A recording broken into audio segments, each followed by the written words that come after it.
there is no work product that should leave your hands from the AI machine that doesn't have a human touch. So fact checking, if it's using trends or statistics or policy or something that's rooted in fact, please, please, please go and vet that. That sounds hard, though. Just I don't vet have that it. kind of time. Welcome to the Marketing Team of One podcast, where we have conversations about the issues one-person marketing teams face when trying to meet their goals with limited time and budgets. Now here's your hosts, Eric and Mike. Ladies and gentlemen, we are very lucky today to have with us Miss Vanessa Sapino. Hello, Vanessa. Hello. Nice to have you on the show. Thank you for having me. Explain your role at FleishmanHillard. So I am a senior vice president and partner of our Sacramento office. I'm also the market lead here in the region. I've been with Fleischman for 22 years. So I've grown up there. It's home, and we have a really great team in Sacramento. I'm really excited to be here representing the team. That's awesome. Yeah. Just to kind of recap on what FleishmanHillard does is they are a global public relations firm. Correct. Now, I want to get into it and just kind of explain it to me like I'm a 5-year-old. Sure. Public relations isn't directly marketing, but it handshakes all the time with marketing. Your messaging, your crisis management, you're doing a lot of typing.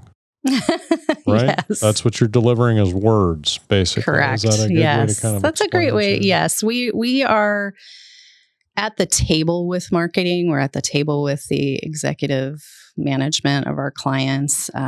We are counselors, first and foremost, in all things communications. So anything that impacts their business, positive or negative, we're in lockstep. So, if there's a new product launch, messaging is needed, audience segmentation to ensure we're reaching the right people. And so we're working with marketing really closely to ensure that, PR has a strong foundation for which to move forward with a campaign. Well, how would you differentiate between somebody who does marketing is tasked with figuring out the story for their brand, their company, whatever that might be. And they may do that through, focus groups or talking to people or just customer feedback, maybe testimonials and things like that. How different is the process that a public relations firm takes in establishing? Is it similar, what you're trying to figure out? I think so. And it really depends on the client that you're working with. You could be all the things to that client. But you could also have a very specific carved out public relations role. Say it's just media relations. They only need your help to be the conduit between themselves and their product or service to a reporter. So, it really runs the gamut, and it depends on what the client's needs are. But we wear a lot of hats on any given day. You're on call for your clients. It's kind of probably a retainer-based agreement, sometimes, I'm assuming, like that, just to get to the business structure of things. And you're there for them to call at a moment's notice and say, hey, we've got a new product, or hey, we've got changes in our organization, or oh no, something happened and we need to get ahead of it and think about how that's going to show up on the news if it's something at that scale. Is that kind of some of the things? Yeah, but I would say with one important caveat. So we are always looking ahead as much as we possibly can. So the best client relationship has a year or more strategic plan in place to help guide what their business objectives are and how can our communications objectives help them move the needle within their business. So we have these plans in place, a year or more in advance. But the flip side of that is plans change, things can pivot, and we need to be able to pivot just as quickly as their business does. So we were always on standby. When the client calls at every level of the organization, you got to be ready. And some of those best laid plans go off without a hitch, and sometimes they don't. And that's okay too. the best client relationship allows you to be in lockstep with them, and there's a trust that's there. So if they say, look, we're scrapping this for whatever reason, what can we do in its place? Or how can we make this, whatever the issue may be, how can we make it better and salvage the path forward? So it's a lot of being on your toes and just anticipating their needs, trying to in advance, and then pivoting when you can't and you need to handle an issue that comes up. Is that something you help them with, or is that something they do usually internally, or have consultants that help them with that? Great question. I think ultimately, we can help them with that, but ideally it's great if they come to the table with, it could be the most basic thing. We want to increase market share by 5%. Sure. Or we want to, launch a new program or a new initiative within the company. How can we do that, and capture this particular audience's attention? So that if they come to the table with business objectives, we can really quickly build the communications objectives to help them meet those goals. Interesting. But we can also help them shape those goals too, because they may not know coming in, exactly how to map that out. So we can do both. Yeah, interesting. So your job a little bit is also to see the future. I wish I had a crystal ball. Oh, I really do. Yeah. Yes, particularly when it comes to issues management and being prepared in that way. It's like having contingency plans, but even before that, figuring out where the weaknesses lie so that you can be better prepared. Right. Yeah. So yes, if I had a crystal ball. I thought that Fleischman had some sort of thing maybe back at home base where everybody just goes and lays hands on it and gets the future. We do. We try, but it's not quite there yet. Maybe AI will help us get there one day. Who knows? But there you go. Talk about that in a little bit. Yes, we will. But what's impressive about FleishmanHillard is it is truly global. It is all over the globe. There are offices in every continent almost. Yes. Maybe not Antarctica, but I don't believe we have an office there yet. They don't have any issues as much down there. Right. The penguins are fine for now. They're good. Yeah. Okay, that's good. Seeing the future is very important, but also it is pertinent to that industry. So your job is to be ahead of and very aware of your particular client's channel, as it were. Correct. News flow, let's call it, current events within that. Yes. Let's talk a little bit about your specific clients who you work with, because you have told me in the past that it's a global company, but every office is a kind of a boutique. And in a sense, they look at what's around them just in their region, and they have a team built around just the specifics around that. Now, here in Sacramento, we have government. We do. And we have agriculture, and we have water, and we have blah, blah, blah. Those are, what are your specialties at your office? Well, to your point, in Sacramento, we do operate like a boutique agency. So yes, we are connected to this amazing global network of offices and expertise across the world. Here in Sacramento, we pride ourselves on being experts in food, agribusiness, and beverage. Okay. We started out in that space, and we put a stake in the ground and said, agriculture is really what moves this region. And that was 30 years ago. I don't even know the exact, 89, I think we opened our offices here in Sacramento. Back then, our first client was table grapes. And so we started in the commodity board space and just built from there.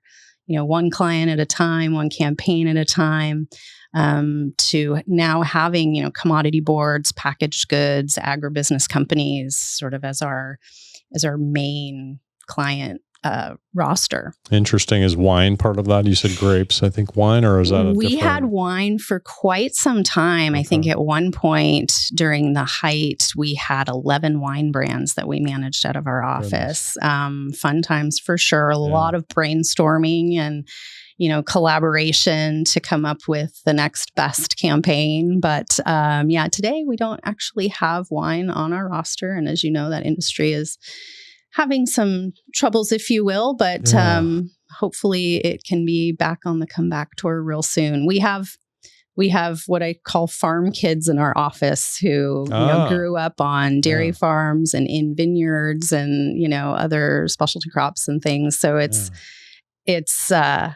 it's great to have that passion, and we are quite passionate about those different sectors of the industry. So when they say boutique, they really just mean taking a kind of a customized look at exactly what that region needs, and then just servicing that. So it's not like the auto industry. You're not going to speak to any auto manufacturers or something like that. Well, we also are sort of jack of all trades in a lot of ways. Like I came up in the agency really focused on more corporate communications, and I wasn't really on the food marketing side. That, just speaking very candidly, did not light me up. I was the issues girl. I was the one who wanted to deal with the recalls and the crises and the doing all the serious stuff. While my colleagues were, pitching National Cheddar Day, or it was just a different way of looking at the work and the opportunity that lies in the agency, because it really can take you wherever you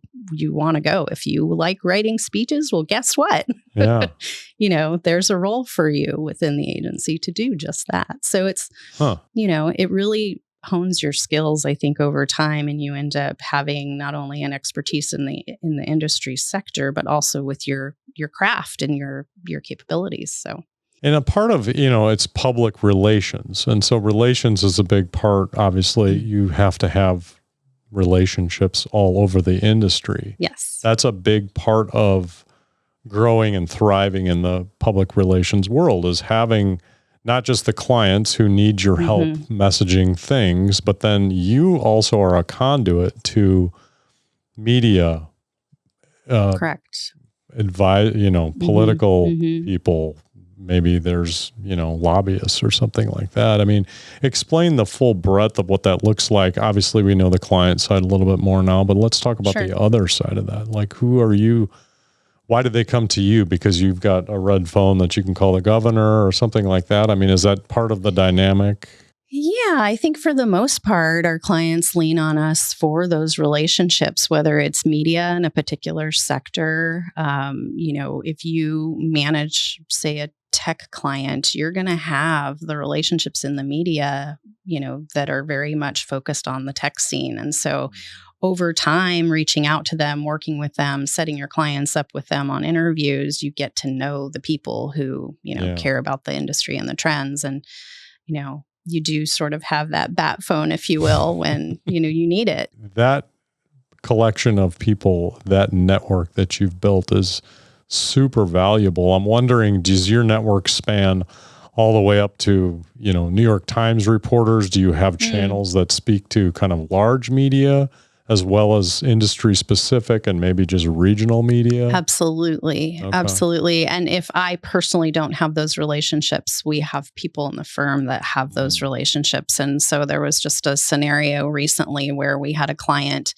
that was going to be on the New York Stock Exchange and going to be in New York for, a day. And we were attempting to see if we could line up media. And, I don't play in that space very often. So it was like, phone a friend on this one and get the best counsel of how much time is needed and where would they meet? And, can we do a phone interview? Does it have to be in person? And all the things to think about when you're trying to line up an executive for an interview of that size and stature. Well, if you're out there, folks, shopping for PR firms, I would definitely take that into consideration. Are you going to need to go global? Do you need to talk to the Financial Times in London, or something like that? Like having that global now, you can probably find that person within the day, I would imagine. Well, and what's really interesting, so in the last year, FH Sacramento has now folded into One California, where all the offices in California work incredibly closely together. Nice. And it has opened up a whole new world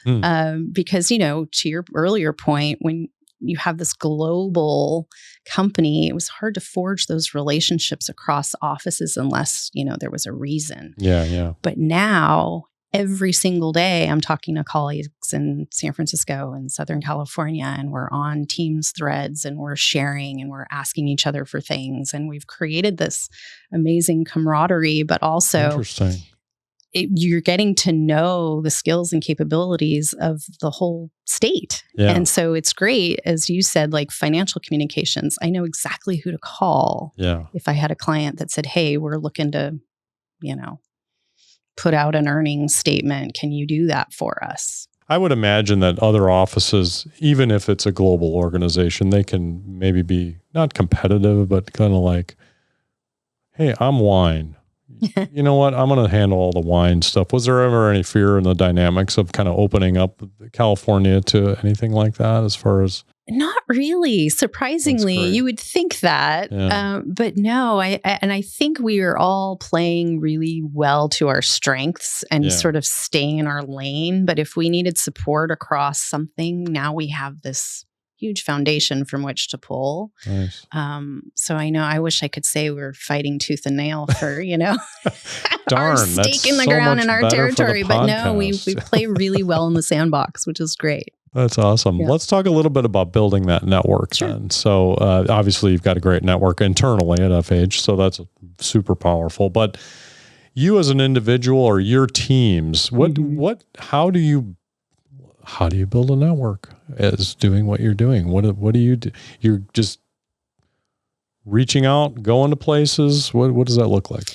It's definitely a hybrid of in-person and events and social and all the things, as I like to say. But I think it's deliberate connection, creating moments where you can take a relationship off social and get together for coffee or, seeing someone at an event that you maybe seen once before, but never even spoke to, but you know who they are and you kind of want to get to know them and just start that approach, start that conversation. We were just at a summit recently where it was networking by fire. Everywhere you turn, there was somebody that you wanted to have a conversation with. So clearly you can't have conversations with everyone when you're trying to be there to learn as well. But came away with a ton of business cards. And I was like, oh, what did I talk to this person about? And so I would make a little note on the card, which by the way, business cards are still a thing. We've converted back to paper business cards. We're all digital. Yes, they're still a thing. Yeah. And after the summit, took that opportunity to just send quick emails, take it off of LinkedIn because that was the one thing that was difficult is everybody just wants your LinkedIn. Yeah. But then when you get back, you're trying to figure out, well, what was it that was unique about that connection that I want to follow up on?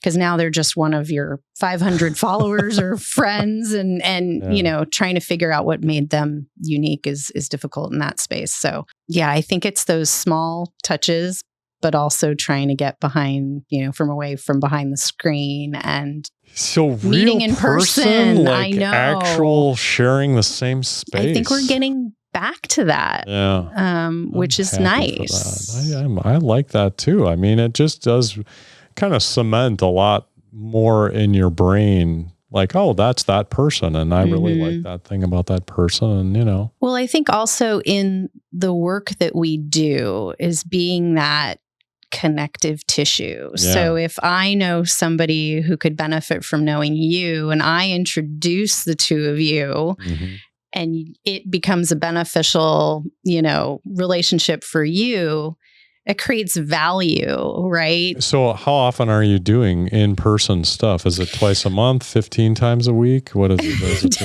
Definitely not 15 times a week. Oh, okay. I sort of set this goal, although I haven't really put it in, on paper or anything yet. But I definitely want to do one thing a month in person, 2 if I'm lucky. Okay. Whether it's attend a mixer, call somebody to get together for coffee, or, something. Just keeping that as a routine, because it's easy to put off, forget about, think that you're too busy to make it happen. So it's a concerted effort to at least do 2 things a month. And in that, there's an intention around it. Let's say it is a networking event where you collect business cards. It's not like, oh, cool, I met all these really fun people. You're literally like writing notes on these relationships in a sense and saying, this is a person who's really great at, and maybe they would like to talk to Mary or something like that. Right. Yeah.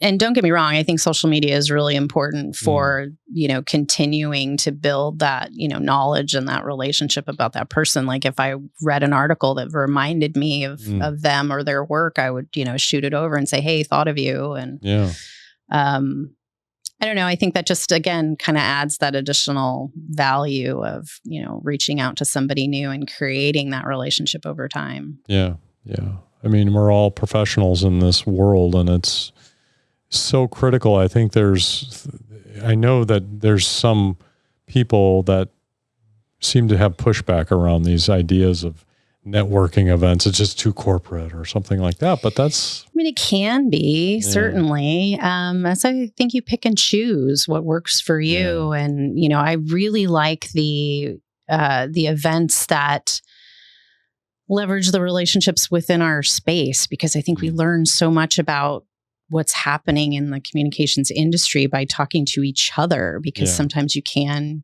become very much, in your own walls. Break up your week. What does it look like? Is every day the same? Is every day completely different? Do you have standard things going on all the time? I have standard things going on, but there's no day that's the same as the last. Nice. I'm a planner. I like to start my week out with a 9 a.m. call with the team, and we go through line item by line item on the work stream, and we get updates. Where are we with this? When are we delivering that?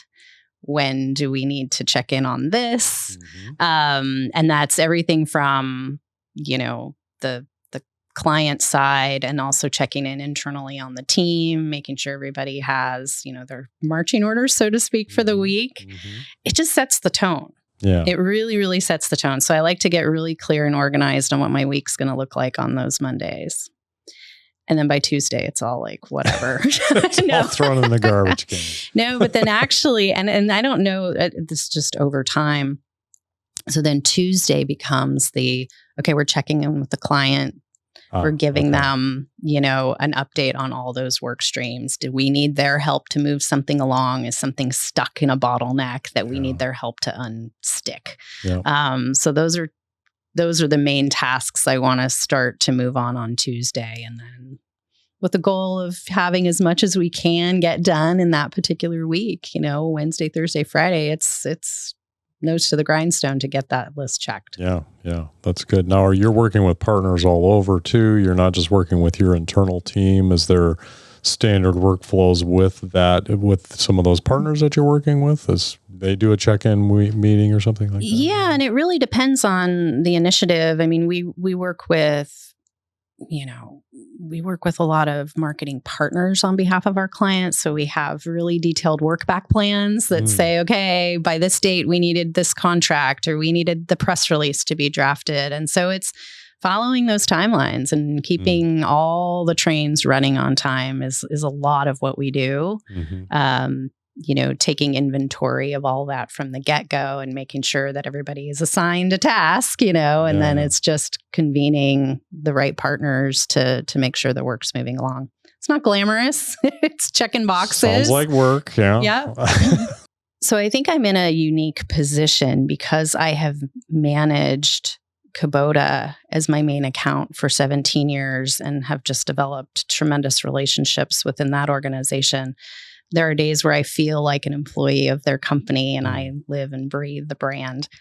But also within Fleischman, as I've moved up in the ranks, so to speak, I'm also responsible for teams and their client work. So it runs beyond my one core account into ensuring all of our account work runs smoothly. So it's, to your point, sometimes it's difficult for me to relinquish that control and be like, I've been doing this for so long. I know it's a well-oiled machine, no pun intended. Yeah. Nice.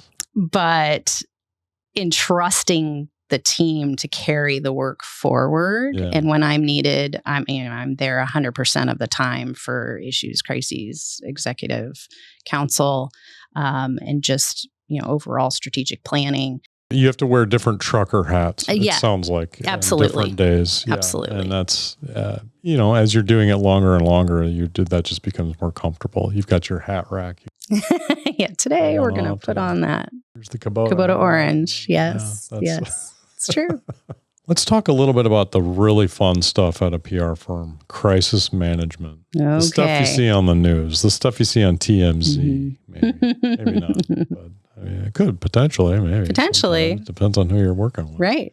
TMZ has a lot of star, Hollywood stuff. You said you had a story you were going to share with us when we were doing our pre-interview. This could have been a TMZ story. I don't know, but I'm just going to let you tell the story. It could have been, but thankfully it was not. This stands out in my mind of one of those career building moments that you never saw coming. I was in Boston on behalf of a client, and I was charged with managing a celebrity spokesperson for the brand that we were working with at the time. And my job was to meet her at her hotel room at the Four Seasons and go through our messaging. Pretty standard stuff. Yeah. I had met her one other time, so there wasn't nerves, jitters, all of that, right? We just got right into it. And I noticed at one point we're kind of getting a little late. We need to get in the car and get over to this event, right? So I'm watching the clock, and she's getting her makeup done and all this. And so I said, I think we have to take the rest of this training to the car. Can we just, hop in the car? We'll keep talking on the way to the event. So we did that, and we're driving along. And by way of background, this was in 2011. And we're in Boston, and Hurricane Irene is coming up through the Atlantic, barreling its way down on the East Coast. No worries. We still have a day or two before the weather really kicks up. So for now, we're just going to stay the course, right? So we're in the limo. We're driving to the event. She's in the back with her makeup artist getting her final touches done. I'm in the middle. Manager and the passenger and the driver, right? And we're driving along, and all of a sudden, manager gets a call, very nonchalantly says, "Oh, they're closing the bridges in New York?" Oh, no. Oh, wow. Okay. And all of a sudden, from the back of the vehicle erupts pandemonium. And I can't get stranded in Boston. I need to get back to New York right away. And I was like, what is even happening right now? Oh, no. So I quickly pivot from media training to, okay, that's not possible. We are about to step out of the vehicle and go into a press conference. You've got media waiting. We can't, we can't just not continue down this road. No, we are turning this car around, and we're going back. Oh, no. And I panicked. Yeah. So I very quietly picked up my cell phone, put it on speaker, put it on my lap, and said to my client so she could hear. I'm sure she would never have believed me otherwise that I didn't, you didn't fight for this hard enough, right? I said, we are moments away from stepping out of this vehicle. Yeah. We need to follow through. This is the itinerary and the plan for today. And she goes, Vanessa, I need you to get out of this car right now. I will give you a make good. I will do whatever you need me to do at another date and time, but I am not going to that event. I cannot get stuck in Boston. What? Okay, what do you say to that? So pull over to the side of the road. I get out of the vehicle, and I'm standing there on the curb for what felt like an eternity, trying to figure out what do I do? What do I do? And my Client pulls up in a yellow cab right behind us, and I get in, and we sat there staring at each other like, we've been planning this for months. Yeah. We have everything ready to go. We have a press conference waiting to happen with media standing there waiting for us to arrive. Jeez. And so what did we decide to do? There was no time to come up with plan B. It was literally, what is going to rule the day is honesty. And I walked into this press conference and I went straight to the microphone and I looked at everybody waiting for this celebrity. And I said, unfortunately, she's not going to be able to join us today due to the hurricane. Yeah. She needs to get back. And we just can't accommodate today's events, but we will make good and set up interviews by phone or, in person if it allows at a later date. And that was that. Yeah. And I will never forget that whole moment. Not only was it just I was in awe of, I was kicked out of a limousine by said celebrity. Yes. So it was an interesting day. It was a very interesting day. Now, mind you, I got stranded in Boston for 3 days. Yeah. I was not allowed to get out. Planes were grounded. Everything was shut down. But, it was what it was. I was there to do a job. You showed up. I showed up. You didn't leave. I showed up. Yes. Oh, man. I was thinking, maybe you were going to put on a wig and try to do an impersonation of this. That would have been. No, it was truth, honesty, authenticity, and just human interactions. Like people were clearing out ATMs. Nobody knew how long the hurricane effects were going to last. Yeah. And so we had that sort of working for us, if you will. But we were still a couple of days out from that. So it was an interesting dynamic to be put in. Jeez, that is stressful too, because there's a lot of work. People don't realize how much time, when you see a press conference that goes on, not like one of those ones after the Super Bowl or whatever, football games or whatever, but something that's kind of custom built, right, for that brand to put together. It was a huge undertaking. Yeah. Huge undertaking. So none of it went off the way we had planned. And we did have to completely have a do-over at another time. And she did make good on it. I will give her that. Did she show up in person again, or was it another? There was another event where she showed up in person that wasn't at the scale of what we had in Boston. But yeah. Okay, well, that's okay. Then she doesn't, I don't know who this is, but, and you don't, obviously you can't tell us, but let's say when chaos hits, there's a timing element to the art of what public relations is all about. Mm-hmm. Do you folks have a framework in mind, or how do you calculate, maybe we don't say anything, maybe we're just quiet, or maybe let's jump to the mic like, oh my gosh, we're so enthralled about this situation, whatever it is. Like, how do you calculate that? Obviously, it's probably team decisions. It's not up to just one person, but is there a strategic framework in place for something like that? Or yeah, absolutely. And it depends on the issue, of course, but like we were talking earlier, having a plan is critical. So having a crisis or issues preparedness plan is a really great foundation to have. Now, it can't anticipate every single thing that arises, but it can help you with the starter, right? Of how you would handle a situation. So if it's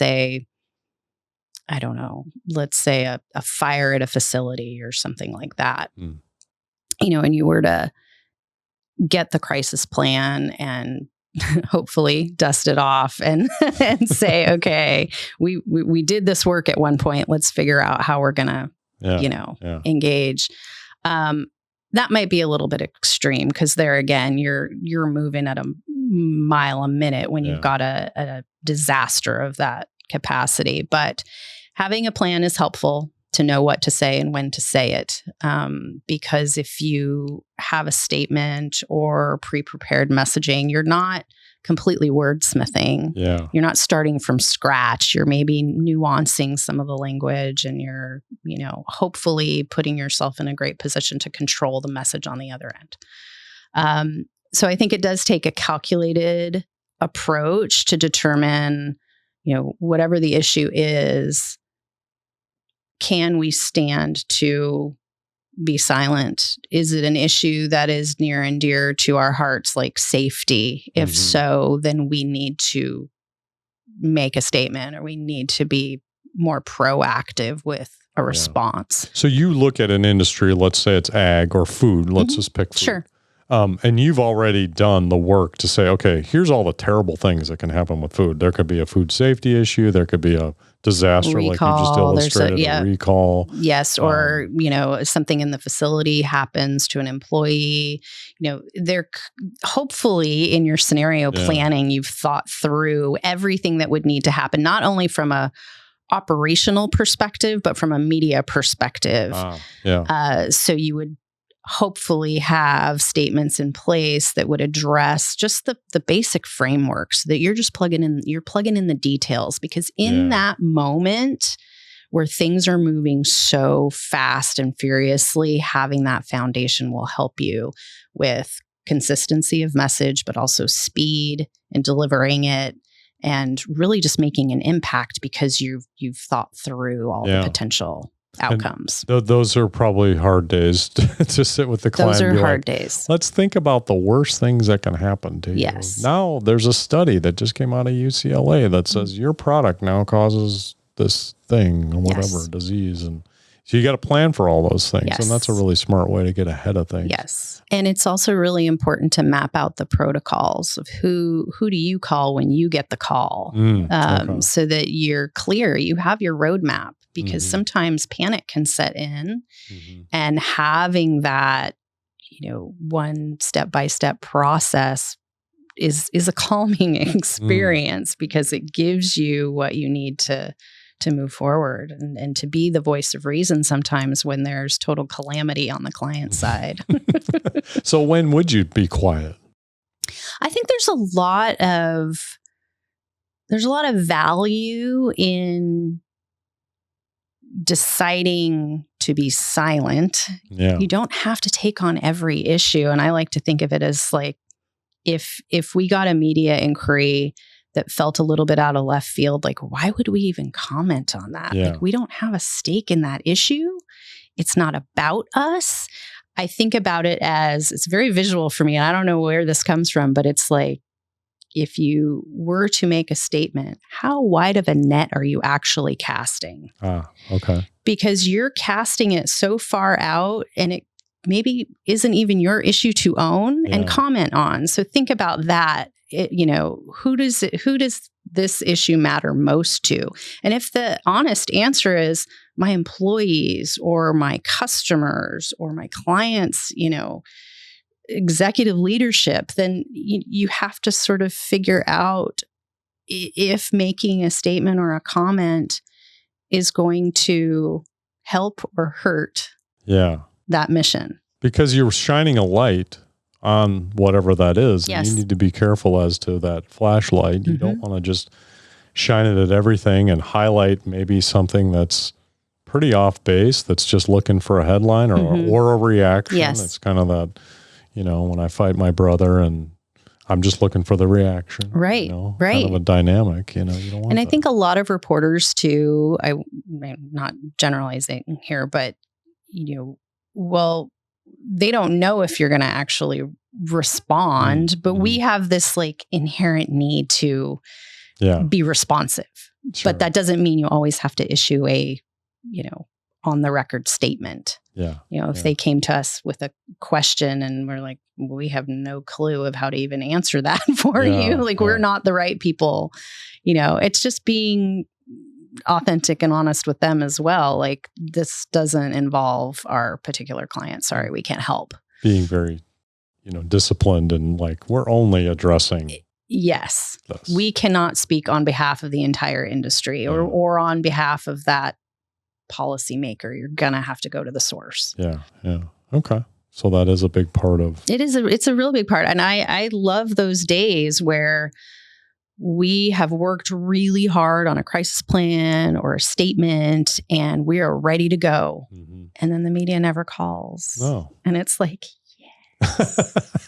Because we were prepared. And if they did, we would have been super prepared. But if it was an issue or a lawsuit or something that you didn't want out there anyway, and they don't come a calling, it's also victory. Yeah, because the pre-work has been done to already answer and address it, and they got everything they need to know, and you're just like, all right. Okay, we're in good shape. Moving on.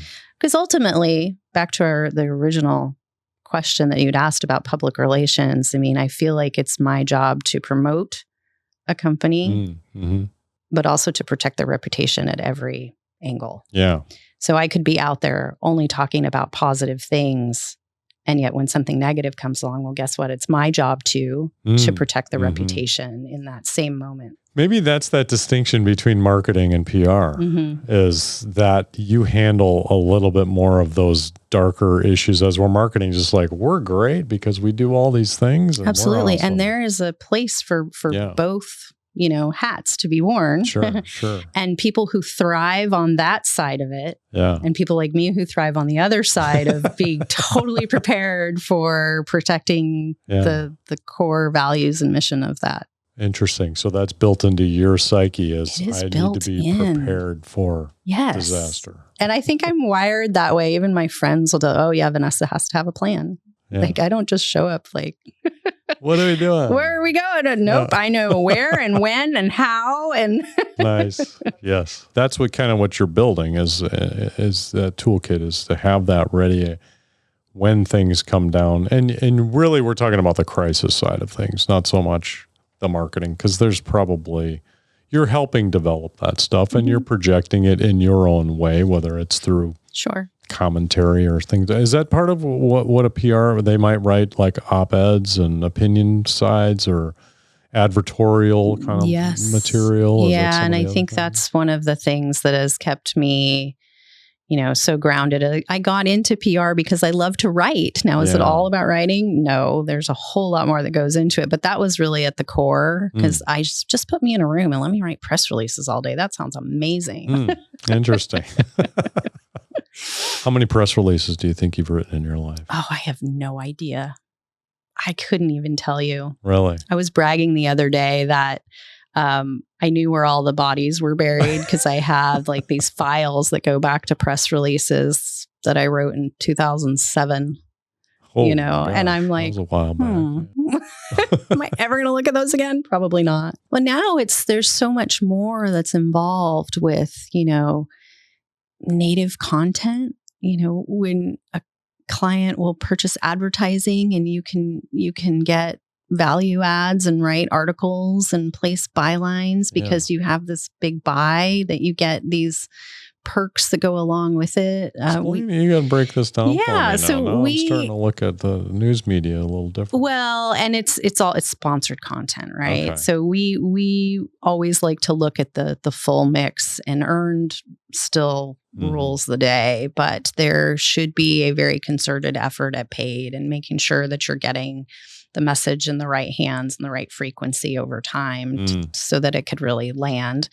And so we started doing these sort of articles, if you will, like think about it like Ask the Expert about, using Kubota as an example about, equipment maintenance. Ask the expert. What did you want to know when you go to pull your tractor out of the shed after 6 months of not being used?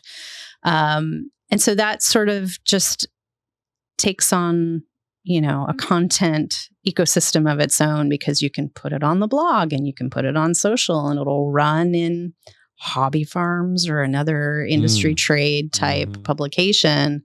It's just extending the reach of, the product message, but also giving very useful tips on what matters to the client. It's content marketing, but it's just a little bit more of there's a commercial push to get that placed, certainly. Yes. And print for an industry like agriculture is still really important to us. And so, we try to make sure that it's not just all digital focused, but when it is print and digital together, that it does have that social media amplification strategy built in. And so we're getting the most miles possible out of that content.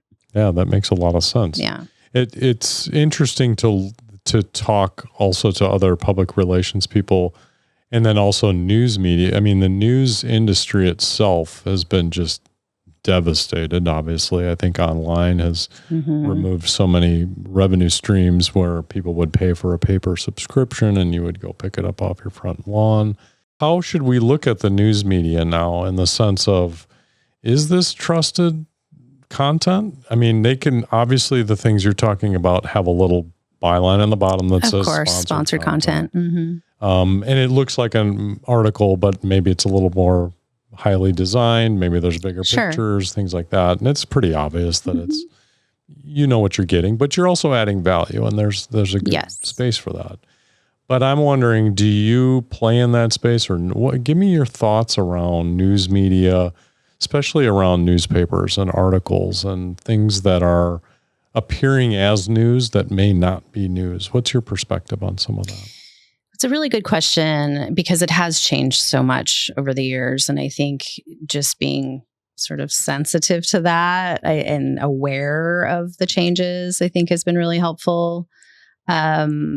I am still a very firm believer in newspapers, still a very firm believer that there are reporters out there doing the goodwill of their community by getting the news out. Yeah. I think it's just, I don't know, I was a journalism major, so I believe in the craft. I really, really do. Especially on a community level. And we've seen some amazing coverage and stories just when you build those relationships and you're doing something meaningful in a community. Yeah. They want to come out and cover that, you know, and yes, they probably have a lot of other expectations to, get the salacious headlines as well. But when there are good things happening at that local level, I think it's still an important thing to cover and, be part of that community fabric. So I still believe in those papers. I really do. I think at the higher we go up in the media ecosystem, then you get, a little more skeptical. But if we're talking ground level, regional papers and radio too. I really still believe that they are important and definitely still have a place. And not just because they're covering, my clients or products or issues, but I really do think in getting the news out and telling the stories that we all want to hear. Yeah. So you begin to get more skeptical as you move up that ladder to certain size media companies, I guess. I do. And I get really frustrated when I see a headline that I really want to read the rest of the article and it's behind a paywall. And then I have to decide, well, do I really want to pay to read that one story? Yeah. Like, I feel like it's my right to know. I don't know. I just have, but I know we're in a totally different world in terms of, monetary structure for media. I mean, they've got to make money too. I get it. Hard. It was hard to see all that industry over time just be decimated on it. I know. So when we're talking about local reporting, small papers, I know that we got to address the gorilla or the elephant in the room, whatever animal we're choosing. AI. Yes. I'm assuming that a lot of people are going to be leaning on AI. They've already been doing it. I know that I use it for, I don't pretend to be a writer. I'm a picture guy. Crayons, coloring books. That's my jam. So let's talk a little bit about responsible use of AI, because I know that as we talk about news media and public relations a little bit, obviously AI learned it from something. Right. There has to be some sort of, where was the original source for this? And I know that there's certain tools that go out there. How do you use AI? What has that been like for you to go through kind of this transformation? I'm assuming you're using it. Yeah, it's a great question. And I think FleishmanHillard and our parent company really have given us some tremendous tools. We've got a data stack that is pretty incredible in terms of what it can do, where I'm still in learning mode. In fact, I learn every single week something new. As it relates to AI, we have Wednesday staff meetings, and part of the agenda is we have 2 AI ambassadors in our office. Oh, interesting. And they bring best practices to the table. And it could be anything as simple as, your best prompt that delivered the best outcome. Yeah. Or it could be, those tips and tricks to avoid pitfalls. And so we're learning a lot from each other, I think, every day, and how each of us are individually using it and for what, right? Yeah. Like I still don't think I need it for getting organized or helping me craft emails or anything like that. But I think for longer form content, it could be great for creating an outline, or, just really taking 5 minutes to plug in a couple of prompts might save me 5 hours of thoughtful organization of, how my end product is going to flow. So that's how I'm using it. And I know there are a million other ways that it could be used. I laughed. Somebody asked me the other day, like they were using it for a meal plan, a family meal plan. And I said, how do you even, what? I've only used it for work. I haven't used it really personally. Okay. So now it's the shift in my head of well, how could I use it in my personal life? Does it create a shopping list if I say I want to make these 5 meals? So now I'm intrigued and I want to go. It does. Research. We use it all the time, okay, good. Since we don't have any time at our house. But that's awesome. Going back to FH, I'm assuming that they have their own custom LLM that they have had built on their content only, that's firewalled and nobody else has access to it, obviously. Correct. Unless it's in the public domain, obviously. But that's got to be an incredible resource, because it really does. It's learned on decades of material, probably. And I think it's, the output is only as good as the input. Yeah. So I think they've spent a really, valuable amount of time, making sure that we're in a workspace with AI that's credible, and, and it does pull from various LLMs, which is one of the tips I would love to pass along here. Is there is no work product that should leave your hands from the AI machine that doesn't have a human touch. So fact checking, if it's using trends or statistics or policy or something that's rooted in fact, please go and vet that. That sounds hard, though. Just I don't vet have that kind of time. But the attribution is a huge part of that, and that's why it's that has to be part of it, so that you can go back, like you said, and check that.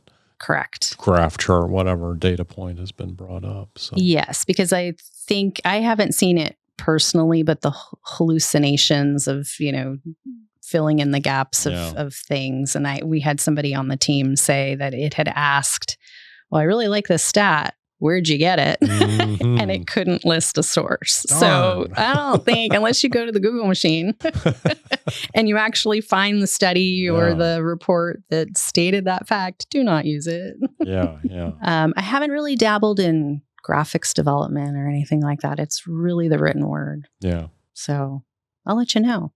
You don't need to go into the graphics site. We got that. Thankfully. Yeah. Because, no one needs 4 arms and an image. And It is frightening. I mean, the innovations around even the video side of things, it's shocking. But still, it's, there's that uncanny valley that still kind of sets in every once in a while that you're like, huh? No. But again, it always comes back to the human element. Yeah. I mean, even with that, we could have AI do a video talk track or be a virtual spokesperson. But are we there yet? Do we need it? Let's kind of lead with that human. Those are sensitive frontiers that I think we're quite a ways away from. I think on that AI. I think so too. So when you started off in this industry, what was one of the biggest, as you look back on it, in your 2 decades plus of your career, what's the most surprising thing now that when you look back on? Well, it's interesting because I have worn a lot of hats, but when I first got into this industry, I was just happy to be writing and writing for a living, right? Where be it press releases or articles or plans, even for clients.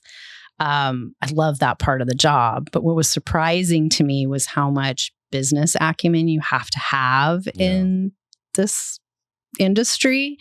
And it goes beyond just, the pitch and the sell, if you will, but forecasting and estimating budgets for clients and staff planning to those budgets. And there are spreadsheets involved. I never thought I'd be looking at a spreadsheet. I did not want to be in accounting, right? And so it surprised me, but in a way that was really energizing, because guess what? I'm a planner. So I just thrive on seeing it all on paper and knowing that I'm managing a budget, to the dollar, and I'm managing my team against that. And we're making decisions, day by day on how to keep everything on the, straight and narrow with the finances. So it was interesting to me. FleishmanHillard has a very entrepreneurial spirit. And if you have a desire to go work on a big account, say it's a brand you love, right? Go get it. Yeah. They encourage you, go get it. Go after it. Bring it in. Then you get to work on it. So we've always had that mindset of, I would really like to do this. Well, what's stopping you? and would you just to go back to previous points in our conversation, would you say that so much of that going and getting it is getting to know the people in those organizations and starting a relationship with them? Absolutely. Yeah. Going where they're going to be, and, showing up and being well versed in the issues that matter to them, because then you can find the solutions to their challenges, right? Nice. And just be there in a way that provides value from the get-go. Yeah. Now, those big companies likely have other firms. So it's not like an overnight thing. It could be a long-term relationship building process. But at some point it'll pay off. And your company fully encourages that at a reasonable scale, I would imagine. At a reasonable scale, yes.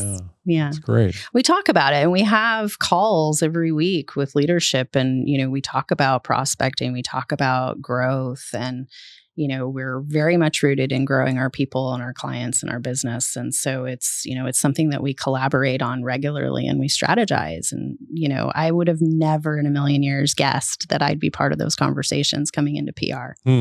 Never thought.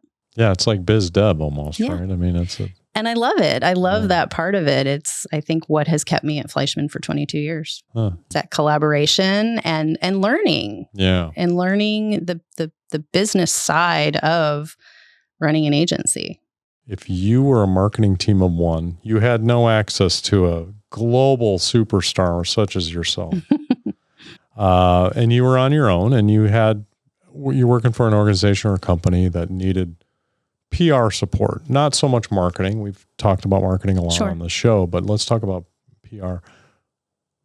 Where would you start? How would you approach that if leadership came to you and said, I heard PR, what is it? Do it. That's a simple way of illustrating it, but I think it would be really important to focus on 3 things that you can do really well.